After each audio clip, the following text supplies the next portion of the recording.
Like humans want success. We want victory. We want competition. We want celebration. We want to love each other. We don't want death. We don't want racism. We have unlimited resources. Let's come together. We want life. We want it now. We want the stars, and we're going to have it. And anyone that tries to stand in the way of it will be cut off from the spirit.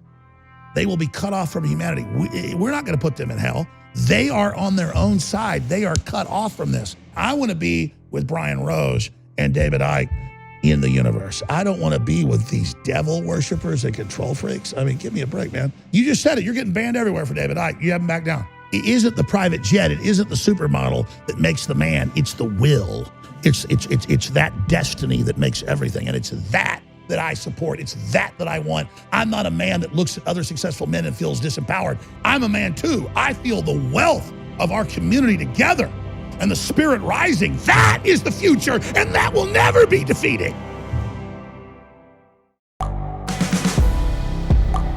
The world is changing. Inspiration is everywhere. It has never been so easy to connect, share, and bring people together. We're learning from others and finding the best in ourselves.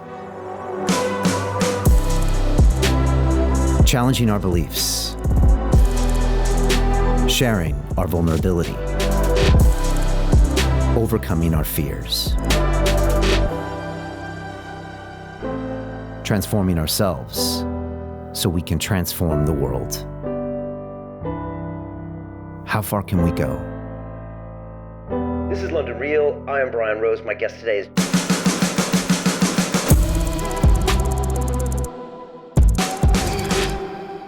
This is London Real. I am Brian Rose. My guest today is Alex Jones, the American broadcaster, journalist, and founder of the independent media platform InfoWars. You have been described as one of the most important political media figures in the country and as America's leading conspiracy theorist, and were famously endorsed by President Donald Trump. Over the past 3 decades, you have investigated some of the most controversial moments in history, including the Oklahoma City bombing, the 9/11 attacks, and the Bilderberg Group. In 1999, you launched InfoWars, which now receives 10 million visitors every month, making it more popular than Newsweek or The Economist. In 2018, your channels with over 5 billion views were removed from Facebook, YouTube, Twitter, and 100 other social media and technology platforms in a similar battle that I am currently fighting. Alex, welcome to London Real. Brian, it's great to be here. Been a fan for years. Alex, it's great having you here. I love being on your show last week, and we spoke about what's happened to me recently, which was my banned interview with David Icke. It was the second largest stream on YouTube in the world, second only to Donald Trump that day, and yet 30 minutes later it was pulled. Then I was banned on Facebook and Instagram. Since we spoke, Alex, I was banned on Vimeo, Dropbox, and LinkedIn, deleted my personal and corporate account on a Sunday. It's getting pretty crazy over here. I was broadcasting for 9 years, but now I'm starting to understand what it feels like to be in your shoes. Alex, maybe you can start off by giving me some advice here. What is actually happening to me? Because I'm not used to this space. And maybe you can tell me what's actually going on with me and what should I expect to happen in the following months and maybe year? Well, Brian, your problem is you're authentic, you're real. I've never met you in person, watched you for years. You come across as real. I feel good looking at you. My gut, that's 1,000 times more powerful than my conscious mind. The gut's really your subconscious mind. Says this is a guy I can trust. And then I look at the information you talk about. I check it. As Reagan said, trust but verify. And it's very, very accurate. It's very, very wide spectrum. So because you're not a controlled globalist psychotic, and because you're popular with the people, and because they can see the logarithmic systems showing that you're rising, they want to whack-a-mole. And really, that's what this comes down to. Anything popular, anything authentic, anything pro-human, that's what the system wants to shut down. That's what this is all about. You know, it's been fascinating, Alex, because I looked at videos all over YouTube that had the same subject matter that I was banned for, specifically the linking of 5G and the coronavirus, and I want to get your thoughts on that shortly. The group Anonymous, I'm sure you're familiar with them, they ripped 11 minutes from that same interview and put it on the homepage of their YouTube channel with 2.7 million subscribers, and that stays up.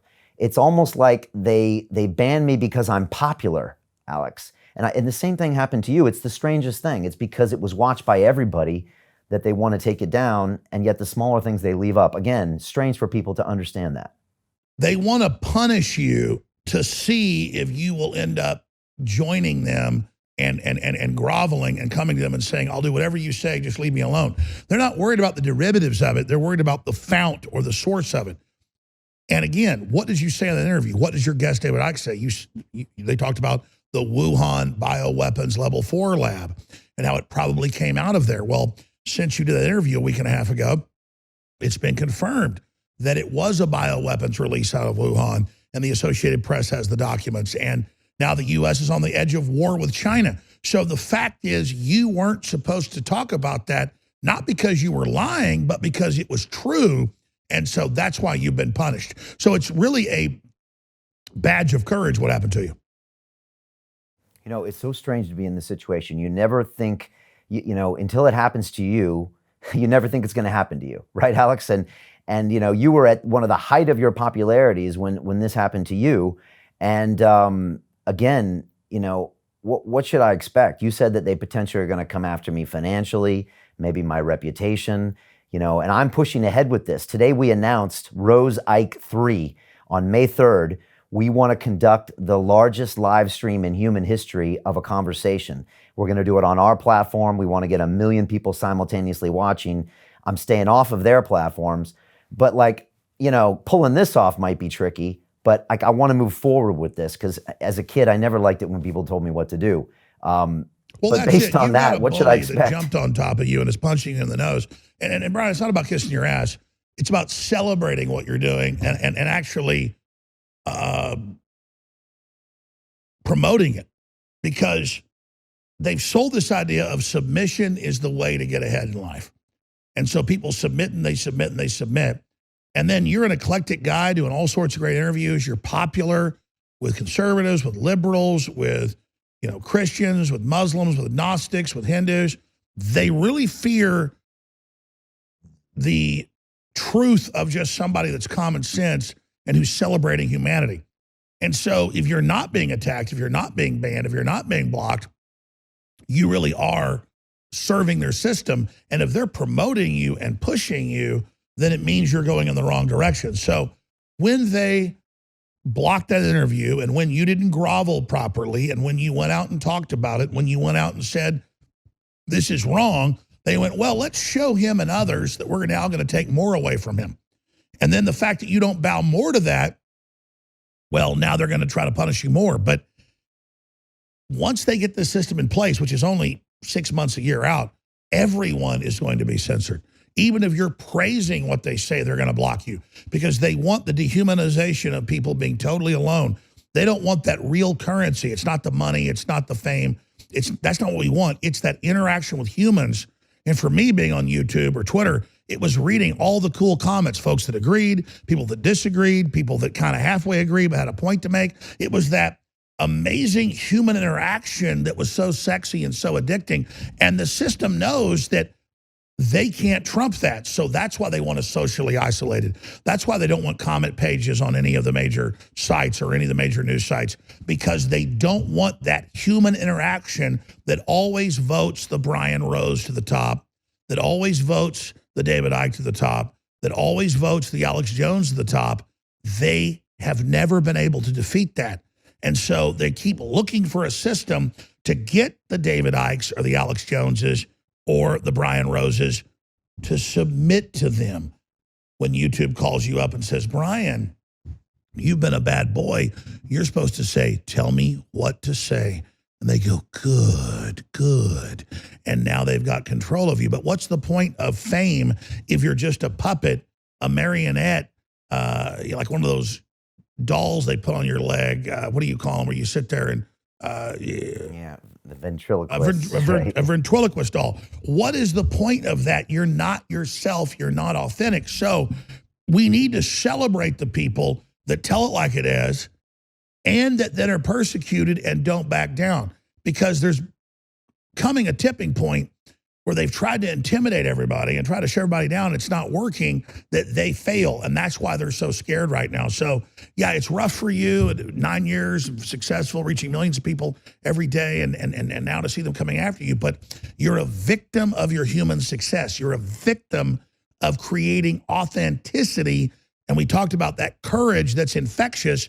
And so now that you're not backing down, well, now they've really got to make an example of you, because what happens if other people see what Brian Rose did and he didn't back down? Well, then there might be a coalition of people around the world who stand up and then build their own platforms that will immediately displace these other authoritarian platforms. Because the authoritarian platforms say all day, we're going to censor you because it's our platform. But really, they're trying to control all the other platforms like they told you. Don't talk about how we censored you off platform or we'll censor you. That is true tyranny. Yeah, that's so fascinating, Alex. You really understand this. It's so subtle as well. And, you know, a hashtag started trending called hashtag London Real Army. And there's a bunch of people around the world that literally started shutting their LinkedIn accounts down, you know, and like pledging support and going up and saying how ridiculous it was. So there is a movement going on out there. But you're right, it's the humanity of what was happening with me and David in that room. It's like real people having a real emotional, unedited conversation that has something. Even David was like, Brian, the energy in this room is high. And so people are feeling that. Like you said, it's very subtle, it's your gut. And that is different than a montage to music of 5G towers, and maybe they're not as worried about those exactly. things. People know reality and gut level, and the authenticity is the only currency. That's what art and life and will and sex and power and everything is about, empowering humanity. And if you're not empowering humanity, you're the enemy. And so I know all these people that have all this money and all this power, and they're like, all I want is authenticity. That's all I want. That's the only currency of the realm.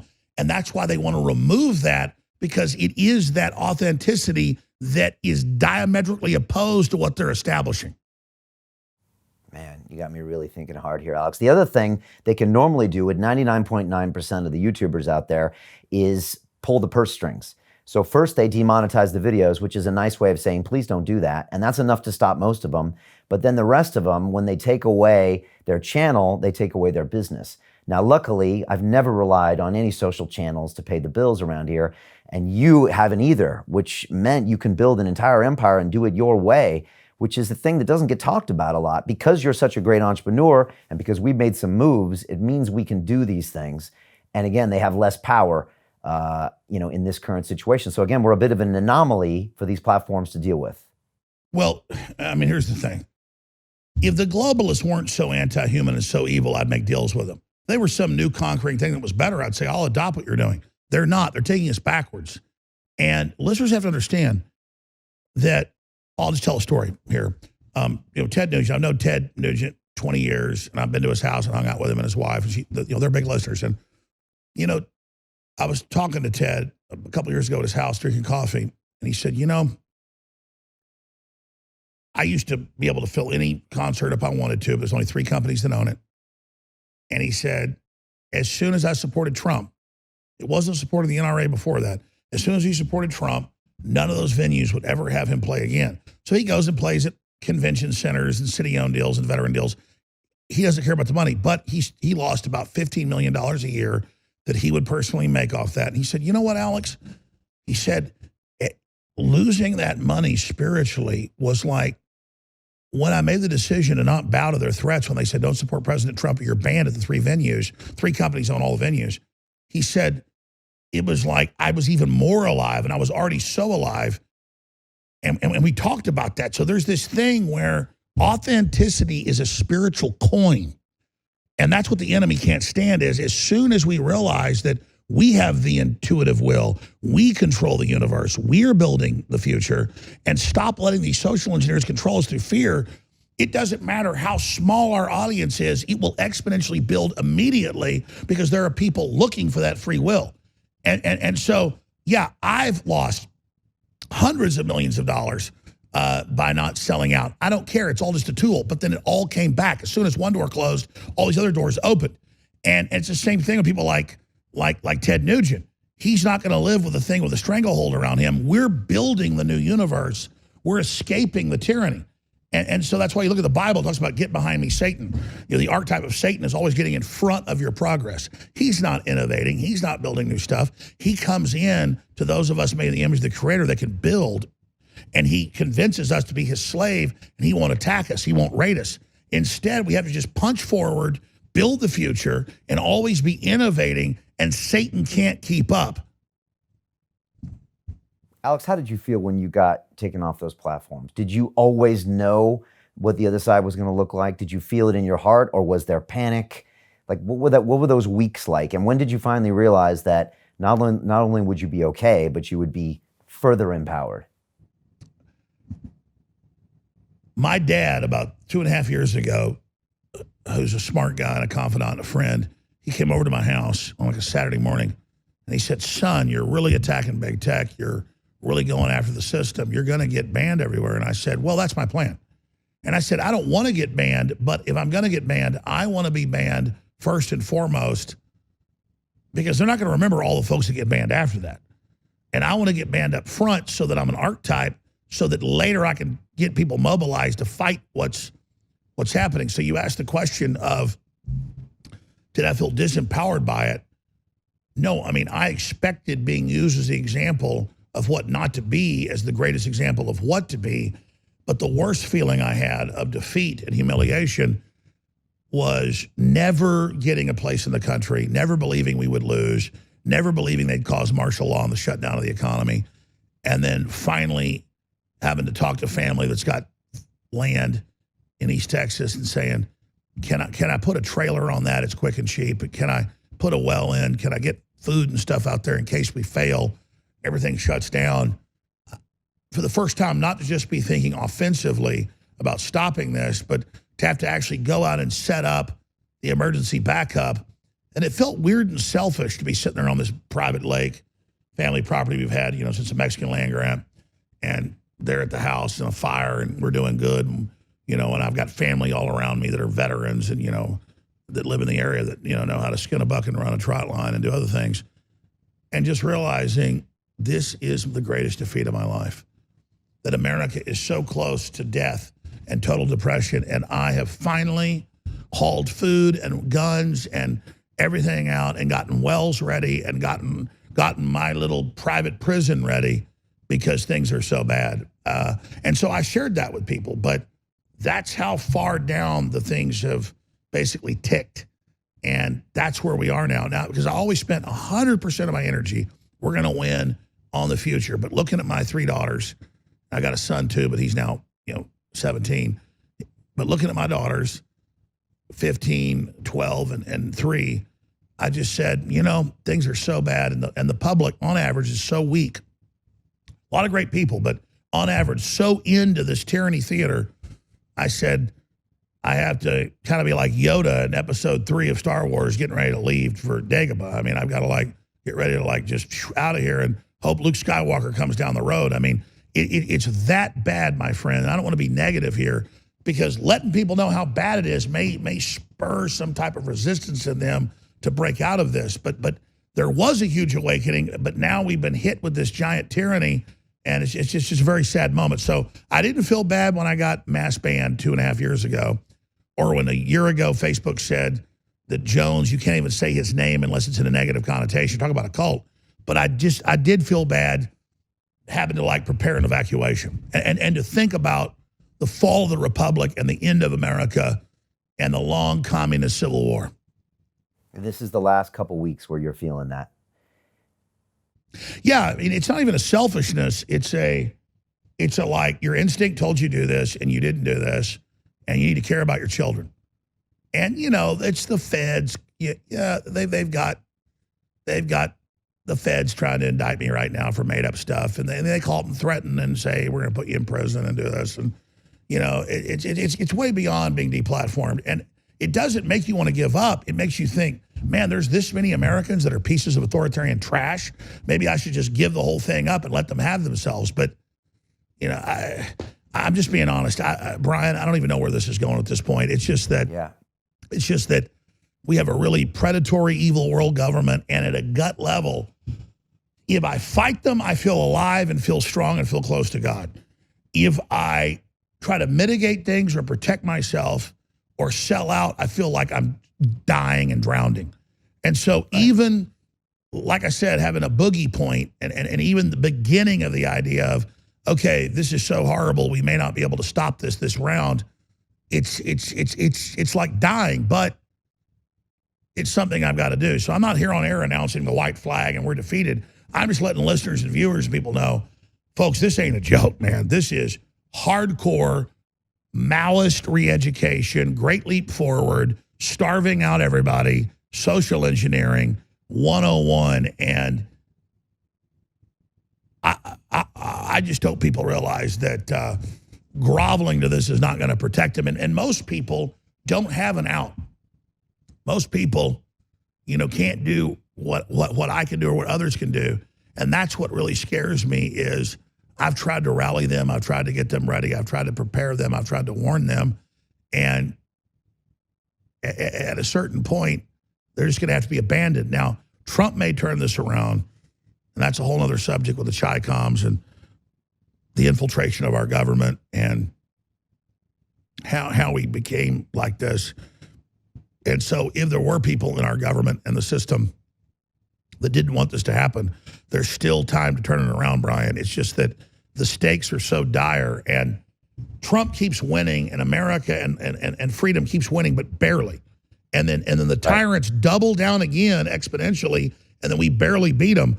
Well, there's not much more logarithmically for them to do except, a bioweapon 10 times worse or nuclear war. I mean, things have escalated. I mean, it's in the news today that, okay, Wuhan bioweapon accidentally released it. Well, we already knew that. They released it on purpose. Look at all the scripting, the pre-programming, the World War, the attacks on the economy, China losing the trade war. I mean, they released this with a deep state to embarrass America, to bring down the West. China's open for business. We're not open for business. It's an economic weapon. And then the question is, well, what do they do if we defeat this? What do they launch next? It just becomes an issue of what do we do then? Because it really becomes a kill or be killed. And I don't mean that literally. I'm just saying metaphysically, people don't recognize a World War I or a World War II. They don't recognize something that hadn't happened in a long time until it's happening to them. And there's no doubt now that we're in that period that leads to giant wars, famines, and mass death. And I hate to be the guy here announcing that like some prophet of doom. I'm actually saying people should get ready. And maybe if the globalists left backed off, and maybe if they didn't entice China and others to launch all these attacks, and maybe if China thought America wasn't on China's side to bring down the Republic, maybe China wouldn't do it. But China tunes into MSNBC and CNN, and it tunes into Congress saying Trump's the enemy and America's the enemy and families are the enemy and guns are the enemy and mobility, and China's open for business. They take that as a green light to keep going. And the average American thinks it's fashionable and cool to attack America and to attack freedom. And they don't know they're summoning the Armageddon. They're summoning the battle of the gods, the Doomer Gamarong, the Uber Gamarong, the end of the world potentially. At least the Guter Damarong, the end of our lives.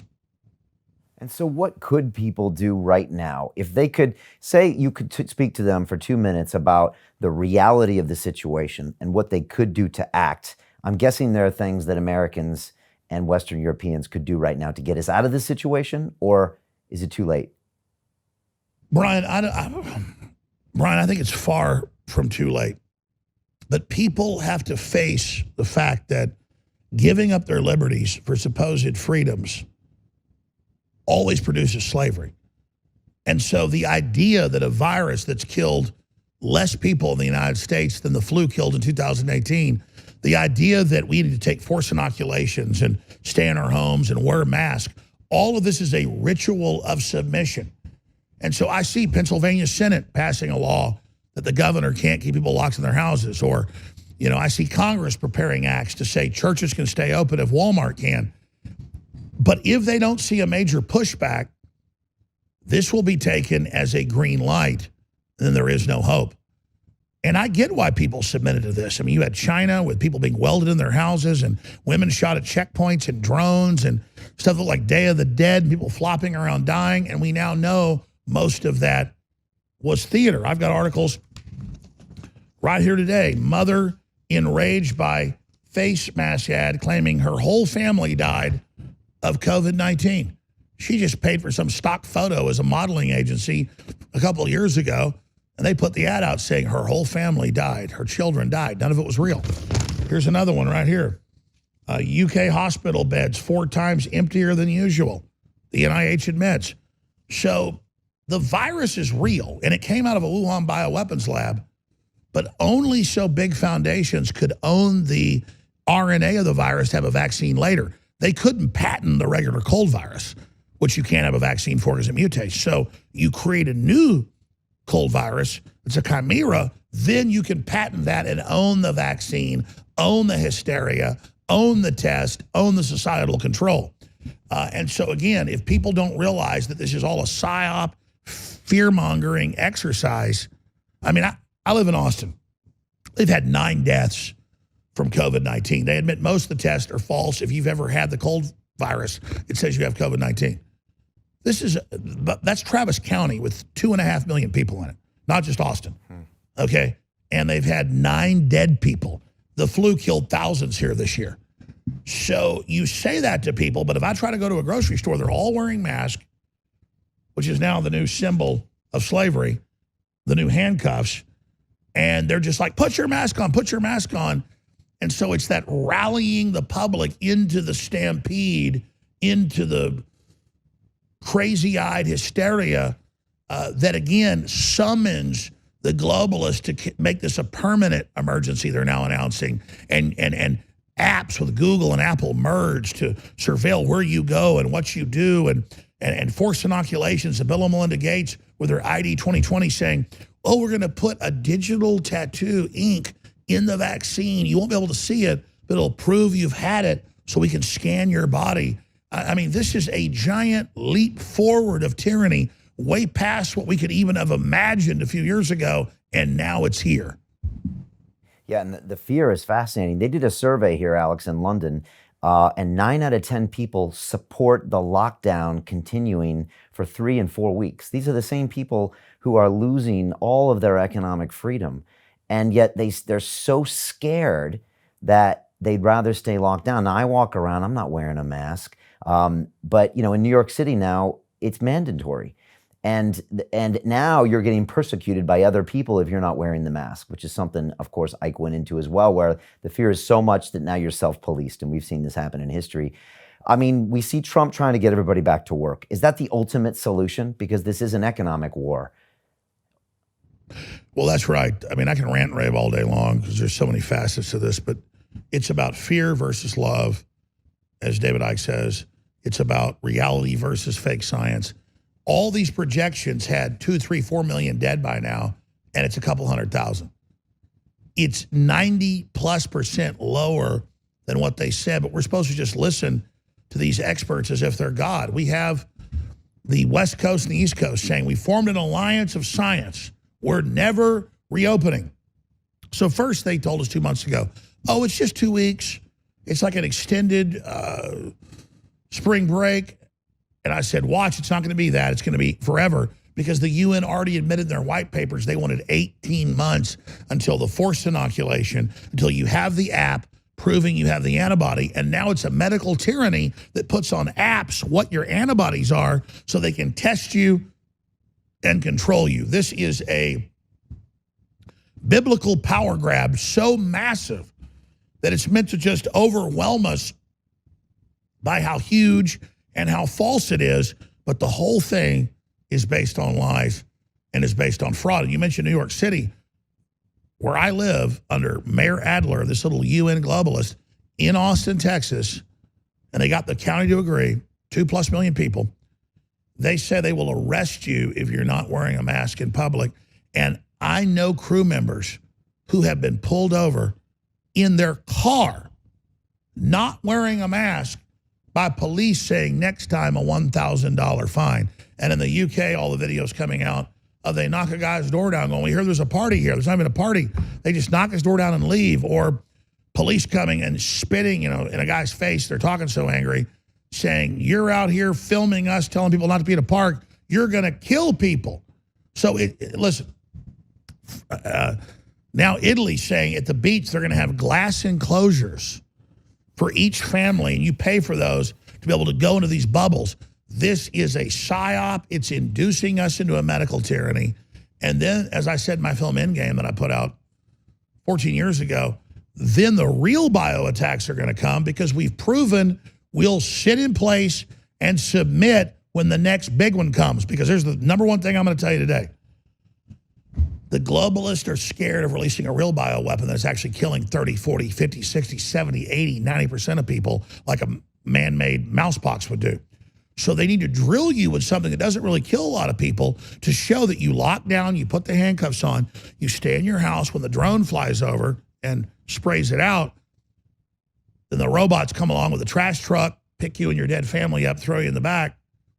This is all a test to see if they can launch the big bio attack in the future and take us all down with the 5G and all the big studies.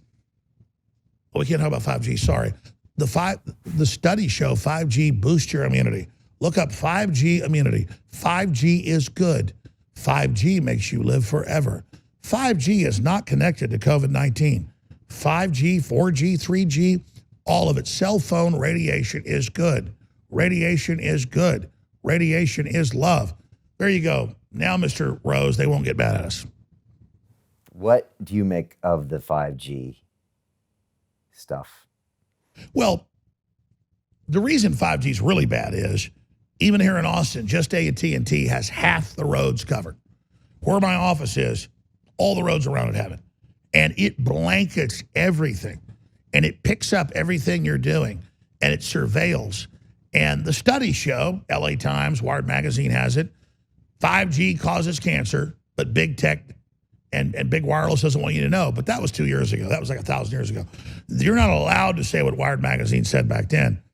So the surveillance is the big angle, but you can type in cell phone radiation, lowered immunity. It doesn't matter whether it's 1G, 2G, 3G, 4G, 5G, 6G. China's already testing 6 and 7G. That just means new technology. 5G is just super powerful, but because it's so powerful, it only goes so far. And so that's why people are so concerned. But I mean, 5G is almost a distraction for the other Gs, and they're scared because whether it's in Japan or whether it's in Russia or whether it's in Europe or the UK or the US, people are going out and burning down 5G towers. And I fundamentally think that's not good because it makes it about the violence of burning it down. They've got insurance companies, they've got money, they put them back up. You need to get the studies, folks, and get informed and go to the city council, go to the local government, have them ban it. That's where we're having success. And file lawsuits, and schools that have them next to them have had huge cancer clusters. They're having them removed from towns everywhere. And so I really think that's the best response. If I was the 5G folks, I would burn down some of my own towers so we would be the victims. No, we need to politically and culturally and with information burn them down by exposing what they're doing. But regardless, they misrepresented a couple weeks ago with David Icke on your show. He was simply pointing out that 5G is connected to lowering immunity and that all the places where you see the worst outbreaks are where the 5G are. Well, that's where you've got all of people close together and people all not in natural environments, and all of that adds together. But even if David Icke was wrong, and I believe he was right, don't we as adults have a right to hear what he said? But now because some cell towers got burned down, now we can't hear David Icke, even though he didn't say burn down cell towers. So again, that's that misrepresentation of what's going on. I feel like sometimes I'm the only person shouting this echo of the First Amendment, and this whole concept of freedom of speech, because sometimes I say it and people look at me funny. And then maybe it's because I'm an American in this country, but it's in my DNA, Alex. When I grew up in the 70s, it was just rattled back at me. And yet it feels like it's been slowly taken away from so many people out there. And in the digital space, maybe it never existed, where sometimes I feel like I have to say it 3 or 4 times before people say, oh, yeah, you're right, we should have that freedom. And that's a bit disheartening. I saw you doing this You Can't Close America rally. We obviously see Trump really trying to push us back to work, which I think is the way forward. How much are you in contact with his administration, with his advisors? I know you were a big part of getting him elected, and he gave you that compliment that it was. You guys are very aligned now in what you're thinking. Well, let me just put it to you this way. Brian, what you're saying is totally true, because when it comes down to it, it's physical action, and they're using the peer pressure in counties in Texas. 70+ counties in Texas have 0 cases of COVID-19. Austin, again, has like 8, 9 deaths. And you go outside, it's like end of the world stuff, even though there's like deaths every day on the highway. And so, yes, Pennsylvania has passed laws that they can't shut things down. Other states are.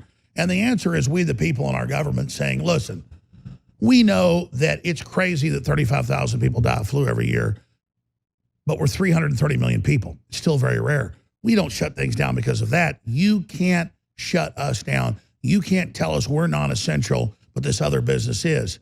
You know, they told us that, oh, globalism, we're going to get rid of factories, get rid of farming. You'll all be service economies. Now they tell us service isn't essential. So this is an economic attack, and I totally agree with you, Brian.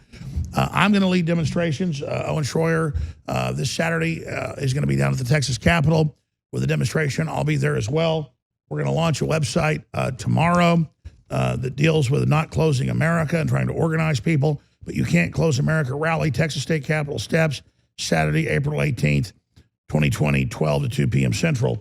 And we're seeing amazing action all over the country, all over the world, of people just calling this out for what it is and not giving the moral high ground to the Communist Chinese and the World Health Organization and then the bureaucracy of the NIH and the bureaucracy of the system trying to say, oh, it's settled, do this, when their own science is fraud. They are putting a digital, economic, cultural, medical straitjacket on us, and we must revolt against it. We must say no to it. And so I agree with you. The answer is, once this opens back up, I usually went to mom and pop restaurants. I usually stayed at boutique hotels. I usually went and shopped at thrift stores. When this is over, unless big corporations say we're pro-America, we're pro-freedom, and like fly a flag out front, unless they fly an InfoWars flag or a pro-human flag, you know, an image of the nuclear family, unless they do that, that's under attack, I am never going to support the system. If I have to charter private planes every time I fly, if I have to do whatever, I'm breaking with them more than ever. They've tried to leverage their corporate power over countries to shut our economy down, to set a precedent, to force Trump to accept this martial law of the corporations directed by the UN. And so everything now, Nigel Farage came out and he said, my new Brexit is ending the police state and bringing the economy back. And that is going to be the whole economy. It's not being followers that sit there and, oh, I wore my mask, I'm an idiot, when the very UN tried to say, you know, 8 weeks ago, oh, Trump, don't block people from China. They say it's a deadly biosystem, it's killing everybody. He goes, okay, block flights from China. They go, oh, God, no, that's xenophobic. That just shows it's all crap.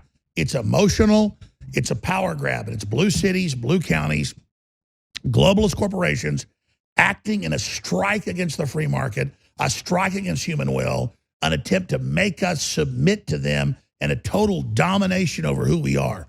And so it must be met with action. And, you know, I've been told by the establishment, this is their big move, that if you do this and if you challenge us, we're going to not just destroy you, we're going to indict you, we're going to take your children. And I told them, I said, go to hell. In fact, it's not even a hard decision to make.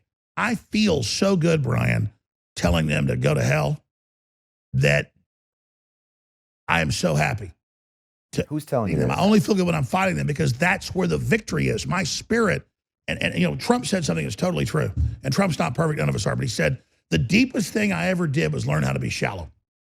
Well, if the subconscious mind is hundreds, if not thousands of times more powerful than the conscious cerebral cortex, limited focus of our consciousness, shallowness is not shallowness. It's the depth of that. It's the immediacy of what you first impressions are really always we know what's real. And because it's not a first impression, it's the knowledge of all your ancestors, the knowledge of your whole life, the electrochemical swarm you're in, the sixth sense projection they're putting out, their intent. That immediate snapshot is reality. So again, the greatest depths is the shallows. And my shallows tell me, fight to the death against this lockdown. Don't believe that this virus, the evidence shows it's super weak, it's a hoax. And understand that if you bow to this, you've now prepared them to launch the real bioattacks, knowing you'll submit when they depopulate you. Well, I'm not rolling over and dying, and I want the New World Order to know, if they want to fight, they better believe they've got one, my friend. Are they calling you out directly, or is this in so many ways that they're trying to quiet you, silence you, put you in jail? Well, I've promised not to talk about this at this point, but they go after your family. And they go after people that are close to you, not just your children, not just your wife. And they tell you that we're going to put you in prison, we're going to set you up, we have the power, unless you submit to us. And they've done a lot of stuff to me in the past, a lot of persecution. But I used the World War II analogy before they had good radar. When the bombers were flying in out of North Africa into Italy, or the bombers were flying in out of London, England, into Germany, they went towards the flak, because the Germans would have their big anti-aircraft guns over their tank factories and their bomber factories. And so they knew, it's like, well, we're here to do a mission, you turn towards the flak. So their attacks only gives me my guidance. I'm like, okay, the worst attack is right there. Okay, so now they've got the FBI at my office. Okay, now they're telling me I better back down. Oh, I need to double down on this. Okay. Oh, thank you for the persecution. Thank you for giving me, because I don't have radar. This is the way? This is where I attack? Thank you very much for that. Because I didn't get into this to win in their system. I got into this to overthrow their anti-human system and restore the human system, because I love myself so much. I want my children and grandchildren and their great-grandchildren to have providence and to be able to have a decent future and not a post-human future. So the death of the species threatens me infinity more than my own physical death. And then my very cells say, yes, yes, yes. Oh my God, it's like the 4th of July and my birthday and Christmas all rolled into one, when they're trying to gloat and threaten me and put a gun to my head. I'm like, oh, I've now really reached where I'm supposed to be. Now I'm within striking distance. And now I'm going to give them the full weight of the attack. And so I'm serious. But then the only emotion is I'm not strong enough. My body's not strong enough to carry the spirit. I'm like, the spirit's willing, but the flesh is weak. I'm like, I want to destroy them. I cannot believe how bad they are. So it's a total paradox. But yeah, I mean, we've definitely crossed the threshold. The enemy is throwing its full weight against us right now. And I'm as high as a kite, Brian. I can tell. Do you ever think that your entire 25 years of independent media coverage has prepared you for this moment only? Do you have that feeling? Oh, exactly. It's God. Like, I'm just a vessel. Every weight was put on me. Like, this happened 20 years ago. I couldn't have handled it 10 years ago. And I got to where I actually enjoyed the weight and enjoyed the persecution. So I'm not a masochist. I don't like pain. But I realize it's a goal-oriented. So it's kind of like a V for Vendetta, where he puts her in the FEMA camp. He tortures her. And it's not a good thing, but she says, kill me. And he says, now you're free. And exactly, it's like, as soon as you reach that point where they put the gun to your head, and they say, we're going to blow your brains out if you don't do it, you go, good, pull the trigger. That is finally where you're free. And everything was building towards that point. Everything was building towards that moment. And that's that place where you're like, oh my God, I feel so close to God. I feel so satisfied. This isn't even real. But that's what this is. That's what this is all about. Are you still fighting the Sandy Hook charges? And do you have a different perspective on that now that it's been a year, 2 years since that all kind of happened, and you talked about it on Rogan and you talked about it on other podcasts? Oh, that's a great point. I mean, Again, I wasn't that sophisticated. I knew about the New World Order and globalism, but until you get caught in the jaws of a PR campaign by the deep state, you really don't know what it is. So they had Jussie Smollett stage a racial attack, and they had ABC News say that Trump let Turkey blow up a Kurdish camp that was really the Kentucky shootout, shooting up some gasoline cans. So babies in incubators didn't happen. There's been so many staged events. To continue watching the rest of the episode for free, visit our website londonreal.tv or click the link in the description below.